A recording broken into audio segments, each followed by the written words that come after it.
Just talk to us about Huawei, why we're really trying to shut off any supplies from US manufacturers to Huawei. This is all about isolating Huawei. This is a company that for years the U.S. presidents, U.S. federal government has singled out Huawei as being a potential source of a threat to our national security. There's concerns about what happens with the equipment that we buy from Huawei.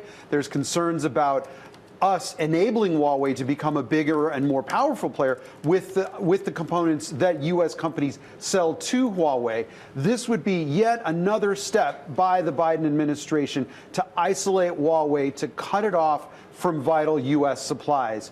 There's a hardening of stance under Biden, even from what it was under President Trump. So President Trump put Huawei on the entity list, but you could get licenses to do business. Which US names are impacted by all of this? Because there are US tech companies doing business with Huawei, or at least looking for exceptions. That's right. A lot of the business that we do with the U.S. businesses do with Huawei had already been cut off, but there were still some exceptions. For instance, Intel and Qualcomm, two of the companies that would be affected by this move, those two companies still sell. Intel sells chips for laptops that are made by Huawei, and Qualcomm sells chips that are used in some of the phones that Huawei sells. So you were still having some U.S. companies do business with Huawei.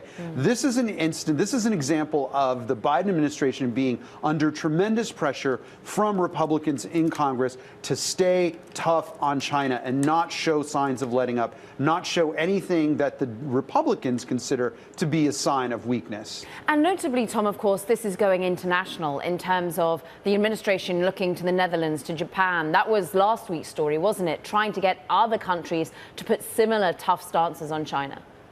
You can't do this alone, even though the U.S. is a major leader in chip-making capabilities, technologies. You can't do it alone because NXP, for example, from the Netherlands, sells some chip-making equipment into China that is highly specialized, very technical, and very lucrative for NXP. And it's a technology that you just cannot replicate easily.